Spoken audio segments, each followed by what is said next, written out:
All right, so this is our first. I'm coming. Here. I'm coming. This is our first podcast with actual equipment. We got stuff now. We did not spend a lot of money, and we still don't know what we're doing. If I but we're here. didn't care, So, though I wear a silly grin.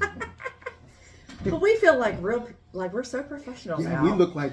We're so grown. We're so grown. Wait, while you're talking, I'm gonna go. I know, but like we can look at each other. Instead of going. For the record, this was my daughter's first I know we're figuring it out. Just bear with us today. It's gonna be like this for a minute. I think we're doing good. My daughter's the one that was her only feedback was like, yeah, it's really good, except it'd be better if y'all talk at each other. And we're like, well, we don't have equipment. We have equipment now. Thank you, Early, for doing all the research. We're gonna get a real camera one of these days. It's boy! Can't nobody stop us. Oh, shucky ducky. All right. Okay. What are we? Well, first of all, Okay, this wait. is Hi. Yeah. This is the Root and Rhythm podcast, yes. where we explore. Thank you. We explore the roots that ground us and the rhythms that move us. Yeah. And today, what we're going to explore a little bit is leadership, the topic of leadership. And I wanted to talk to you about this. I've been like holding on to it all week because I wanted to get your take because you're a man. So I am. That I can definitely I have been affirm. told. I'm just saying. So I hear. So there's this topic going around, particularly on TikTok, but I've seen it on other socials as well. Mm-hmm. And it's basically making the argument that like, and it's okay. I got into it because it was funny, and then I'm like, oh, okay, because it says the reason like toxic masculinity exists in our culture today is because men are in general submissive, and that patriarchy to some extent rewards submissive men, not when they submit to women, but when they submit to other men. Because men organize themselves with each other hierarchically. Yep, the pecking order. Right. Yeah. One's always on top, 2, 3, 4, whatever. Where women, I think it's been well documented, tend to, when organizing themselves, do it in more circles. Groups. Okay. More in community, right. Somewhat. I mean, men have community too. It's just a different type. Now, there's toxic and non-toxic, and that's fine. Mm-hmm. In this case, because we are in modern day America, we're going to talk about the toxic part because we got lots of that. So apparently, oh, Lord. So this one man put out this very lengthy video, and he was basically talking from like an anthropological standpoint, but also to some extent from a socio-political cultural standpoint. And he was saying that men are inherently submissive, and part of the reason we have such toxicity from men toward women is because men shouldn't be. It's not a natural state of being. It's a developed societal construct. And therefore, that's why some men, of course, not all men, hashtag not all men, because I don't need to hear that. There are outliers. Yeah, hello. Are violent, prejudicial, and bigoted toward women in general. Yeah. And it's because they are to some extent having to submit because of cultural ideology that they don't actually maybe need. Mm. And it's been kind of like, I kind of started out looking at it like giggly, like hee, men are submissive, because I'm like, yes, they are in my experience. I'm kidding, kind of. But like when you think of the way most households are set up, right? Women are the ones to some extent who do the deciding. They decide anyone in capitalism and corporate sales will tell you this. Women are the ones who decide what cars to buy, which appliances are paid for, which... I was in sales for years. I'm not talking to him. I'm talking to her. You know that. Everyone will tell you that. I used to sell security systems to like nice homes, really, big homes. And I would stop and talk to her and say, you don't really want someone in here. I don't. Right? Mm-hmm. And she's like, no. And now she's looking at him, and now I know he gonna buy it. Right. He gonna deal with it. There's gonna be a problem. Yeah. So because specifically when it comes to sales of household items, women tend to drive that boat, mm-hmm. right? And often we have multiple studies over and over and over. We've shown that companies and corporations that are led by women tend to perform better, have higher productivity, have more higher morality among the staff and labor. et cetera, et cetera. Like there's buckets and buckets and buckets of research out there for female leadership. And that's great and all good, except that that's not the culture we are living in yet. We're still living in a culture where that is an outlier for all kinds of reasons. And it's like we could go for days, but in this particular subject, like leadership is such a thing. And so because it's talked about in such a way that everyone's supposed to be a leader and apparently no one's supposed to be a follower, but in all honesty, everybody can't be a leader, especially not all the time. Exactly. I think that, so there's a book I read years ago, Tribal Leadership. Oh, I think I've read that, but like also years ago. Yeah, I forget who the author was, but it talked about the different stages of how groups form. Okay. Right? So there's the forming stage where we're getting to know each other. Then there's the storming stage where we start establishing ourselves. Hang out. And or starting to establish who's strong and who's not. And being in the military, that's like the first 5 days of boot camp. Okay. You learn who the big dogs were and who the pups were. Okay. But you said something about households, and I just want to throw this out to you. Could it be that men have slowly begun to abdicate their responsibilities? Slowly? They have been, generationally, sure. Yeah, absolutely. Putting stuff, because we're in our 50s. My dad came home, he didn't touch his slippers, he didn't touch his, mom was right there, but mom was also a stay-at-home mom. Which is a different type of labor. Different, right. And I think that's true when you're talking, I mean, here's traditional, if you want to use that word, traditional division of labor in household.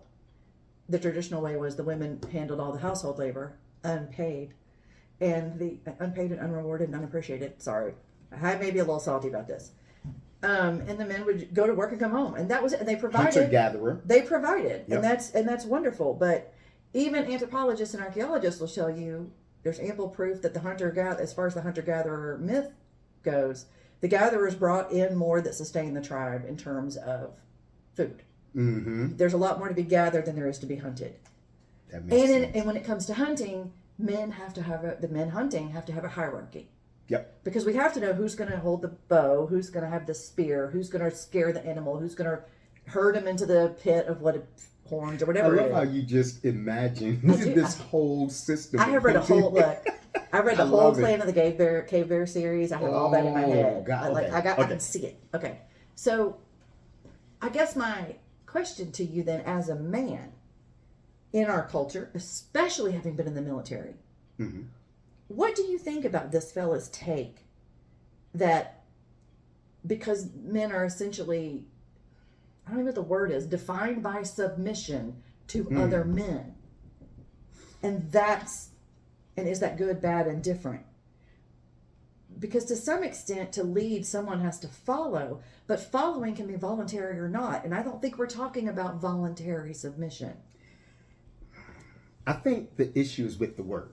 Okay. So submission, when you say that word, it has such a, what does it bring when someone says submissive? Well, I'm a woman, so it has very different connotations for me. Okay, fair enough. I mean, biblically, fair enough. I mean, that's been beaten over literally over our heads in the church and in the culture for a long time. And so I think for women, it's inherently a bad term. It's a term of discipline. Abasement. You're abased. You're less than. Submission. Under a mission. Yes. Okay. Yes. So I think what happens, and this is just my little 2 cents from Philly. Give me all your cents. Is that as times have progressed, and I'm not giving any, way out, but I think men began to struggle with what the construct of societal manhood looked like. Because it sucks. Yeah, it really does suck. You go to the magazine rack, you either got Men's Fit Life, where guys got 6-packs and, airbrushing, whatever. And then, or you've got Maxim. Ugh, right? Yeah. So you've got both of these entities telling us what society expects from us. But what I've learned over kind of trial and error, like we said, we've been married multiple times, We're awesome that way. Shout out to my wife. Same. Oh, yeah. I want to as well. I missed the finger gun. Sorry. Hey, Scott. Okay. But with me and Sharice, our societal goals or our societal responsibilities are different almost contradictory to other couples sometimes. Okay. So what I mean by that is I typically do all of the cleaning, all of the washing, all of that stuff. Right. Sharice does all of the cooking. Right. But here's why. I grew up in a house with 5 women. Oh, yeah. Yeah. If you sit in the kitchen long enough, somebody's going to cook. Right. You just wait. And I went from there to the military. Yeah. Where they cook for you. Exactly. So I never really invested the time to do it, but it's a great trade-off because Sharice loves to cook. That's her thing. Right. That's how Scott is. Yeah. Same. I love to clean. I know that's I crazy, don't like right? any of it, but Can I tell you, I had so much joy this morning at about 7 o'clock. The house is quiet and I'm downstairs folding laundry. Lord, do you see that pile that's been sitting there since you were here last time? That's my job, is to do the laundry. It's over there. It's clean. But financially, we talk about things Yeah. and it's equal. Neither one of us has like the power vote. Right. Same. So well, yeah.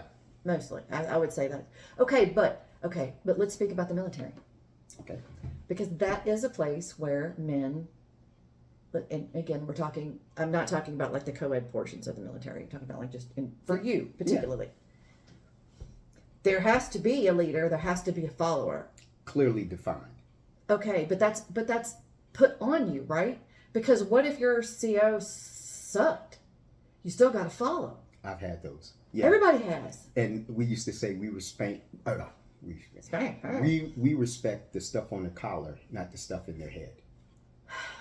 Because for us, authority meant getting in trouble. There's something called Article 13 where you go through the military process of getting in trouble. So even if you don't like him and you think he's stupid, what's on his shoulder, that rank, you have to follow. But in the military, you are rewarded directly for compliance and obedience, correct? Instantly. Yes. Okay. So I think that's the premise of this fella's whole dissertation. I'll send it to you so you can listen to it at length. I was going to put it on Facebook, but I thought I'll make every man I know mad. I can't even. Because they'll won't get past the first minute. It's almost like you're saying that it's transactional for men. Like there's something that we exchange. Now that you're saying that would explain it better. Because men are transactional with women. Men are transactional with each other as well. I have a new friend. And by the way, you're still making new friends. Statistically, it is so uncommon for people to make new friends at after this 40. Age? At this age? Our world is domed in. The group we had here last night for our gathering. The goals are the bar is so high. Exactly. Like you better bring fun and brains. It's hard. And some good wine. You gotta bring some wine. We did have some lovely drinks. So I walk in the morning. I've passed this guy. Now I've been living in this neighborhood since May of last year. Yep, I remember. I've seen him.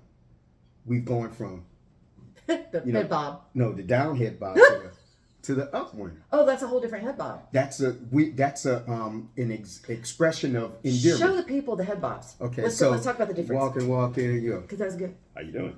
How you doing? Now when we get a little more, personal, it's like, hey, what's up? Then it's up. What's up? What's up? And then it's I do the guns a lot. Please don't tell me you. I know, black man walking around a white neighborhood Lord. doing guns. Oh my God! Not a black man doing finger guns.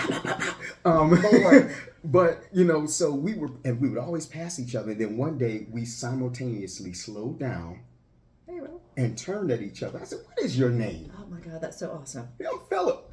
I'm Early. I was like, "That's an interesting name." I know. That's we a started conversation. talking and we ended it. All right, see you tomorrow. Oh, that's so sweet. I got a new friend. I ran home and told my wife. She was like, "So." I think that's precious. It is, but that's okay. You think it's precious? That's the kind of the thing that's on men because it's so uncommon. And that's why it's precious, and it shouldn't be. It should be. If my wife comes home and says, "Oh my God, I met someone, a new friend, and we're gonna hang," I'm like, "Great, that's awesome." Right. That's par for what I expect from her. Or what society expects from her, right? Oh, yeah. For us, we are kind of we're expected to be these creatures that just run at each other and love sports. So boring. But that's but that's the whole thing about where men will say their spouses, and this is all straight people stuff. So for our LGBTQIA people out there watching, we're so sorry. This is largely straight people shit. but here we But are. we honor you and your partners. Yes. So I'm not saying if it applies, rock on. But like, we're sorry if it's not applying because we get it. Because I cannot. I mean, I'm just saying, lesbians have it so good. But okay, y'all must be just happy all the time. So I'm just saying. So I had a point there and I lost it completely. You thinking said about most men. that. Oh, okay. They will refer to their wives as their best friend. Like 70% of straight men refer to their spouses as their best friend. Where if you ask a woman who her best friend is, I have news. It is not the husband's. Like, because we have friends. We have lots of them, typically. Well, or at least more. Even the introverts among us have more. And Wow. and like my best friend lives in Texas. Like, I will tell you all day who people know me who my best friend is. It's not my husband. And if I ask Scott, who's your best friend, Kim? I think he would say his friend John, because they've been friends since they were kids, and we still hang out with him all the time. So, but he's got like one friend. Like, I mean, like, I only got two more than that's you, what I'm saying. Like, but that's most men I know. Like, you all got like one, like the guy I play tennis with, or the guy I go to golf with. Like, men who golf have friends, but they don't talk about like women have this conversation all the time over nothing. Like, I cannot begin to tell you the amount of conversations I've had in the last day about Taylor Swift's engagement. Like, lengthy conversations with women. I guarantee What's you. up, T Swift? We're so proud of you. We love y'all. Okay. All men do not hate you. That's right. But anyway. That's right. But like, I don't think. Well, I mean, we have data that shows that men will engage in activity and talk in the activity, but like, they don't go looking specifically for that deep connection, or for the intimate contact, intimate conversation, and that's fine. Like, whatever, like, it's not required.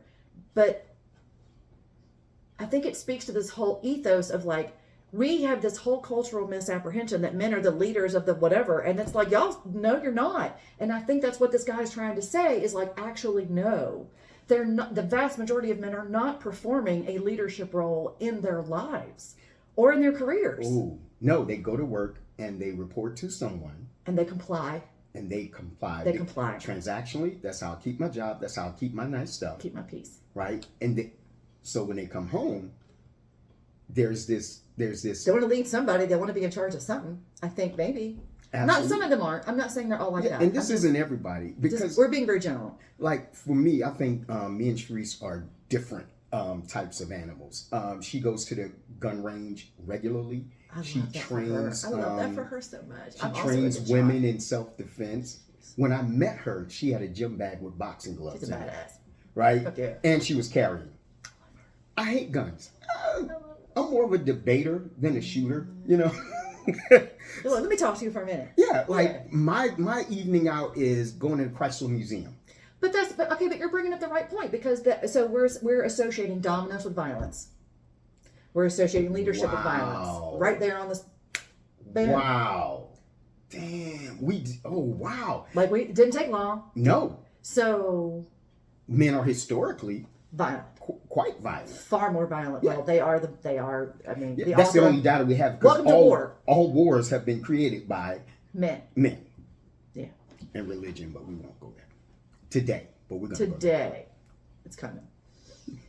But like, dang. So okay. So when I say to you, or if a man, and you pretend it's not me, pretend it's a man to you saying, so men's problem after they go, so what's up, man?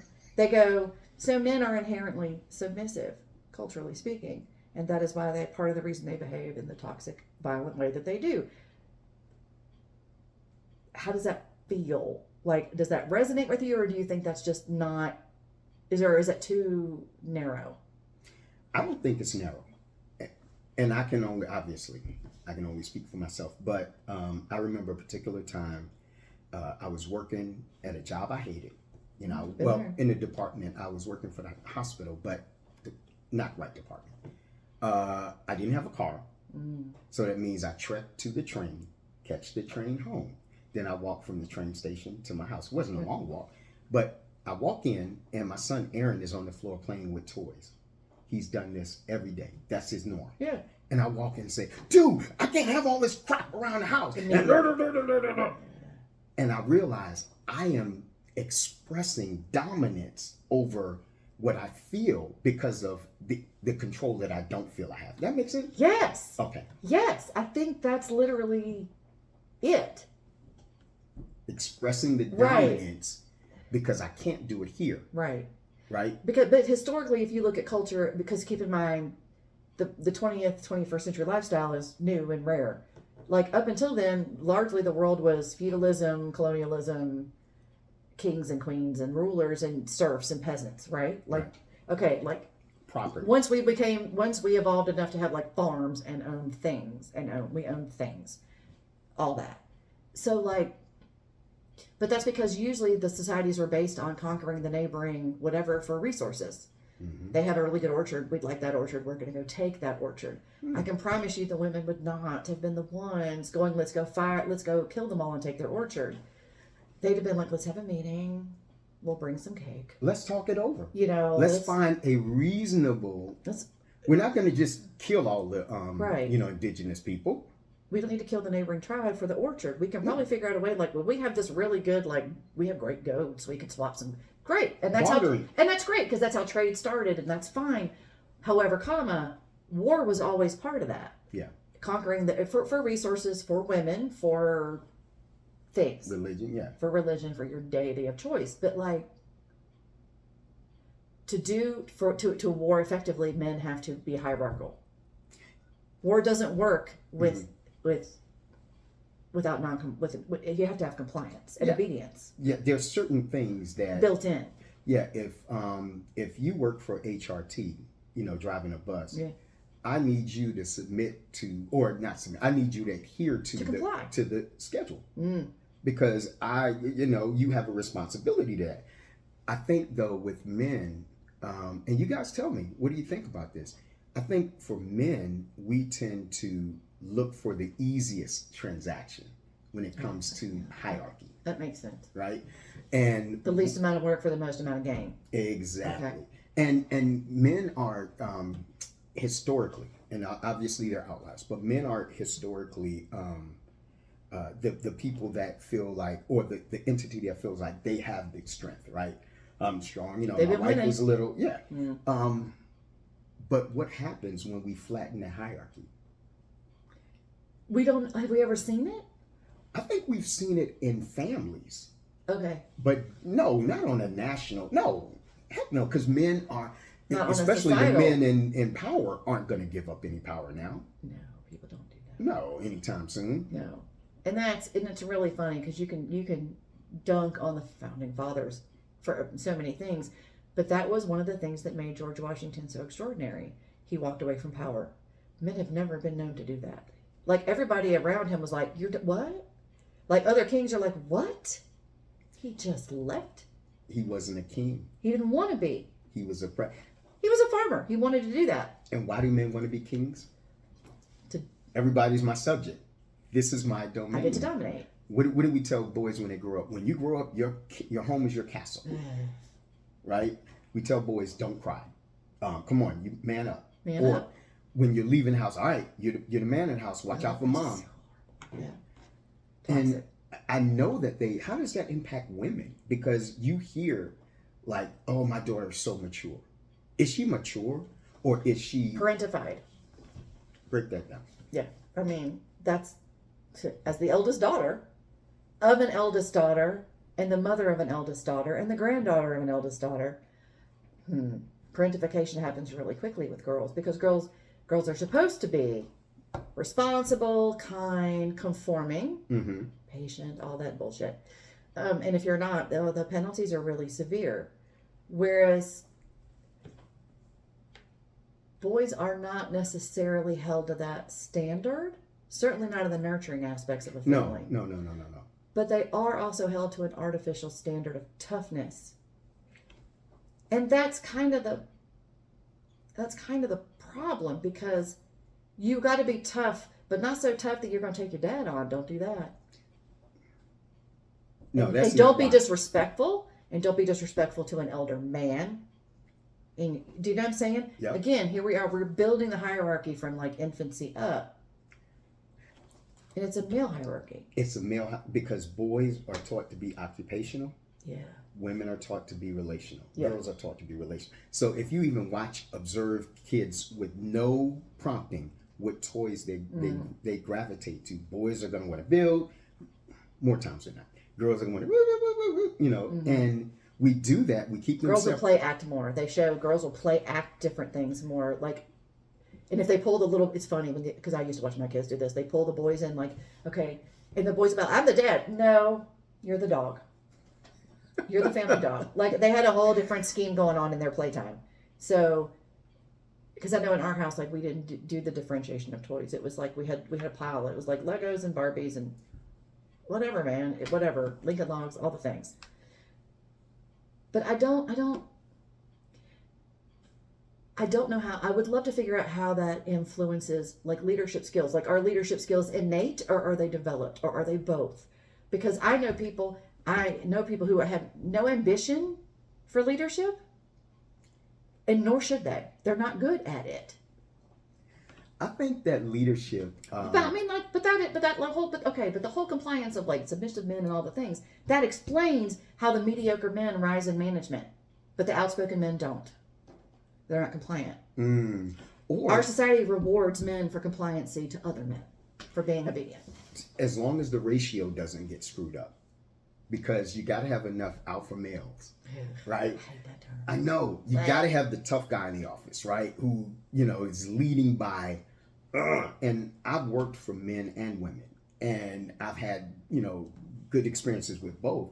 But there are certain qualities that I see consistent in the men that I worked with, and that was the beating of the chest when challenged. Oh yeah, that's great. You challenge somebody. You challenge somebody in a meeting. I saw somebody throw papers. A guy throw papers at someone because they challenged his authority. That's some small dick energy. Okay, like, ain't it though? Dude.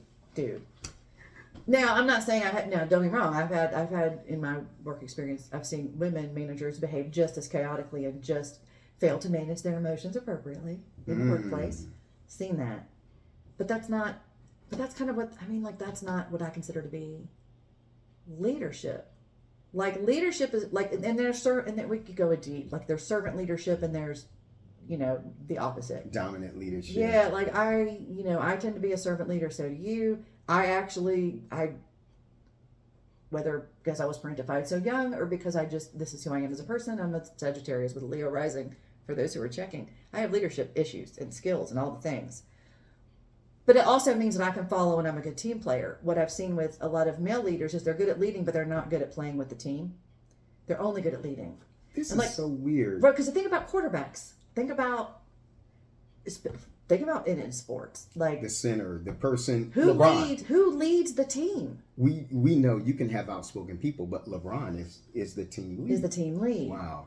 But in a good one. Yeah. Like, he exemplifies the things that we tell kids leadership should be.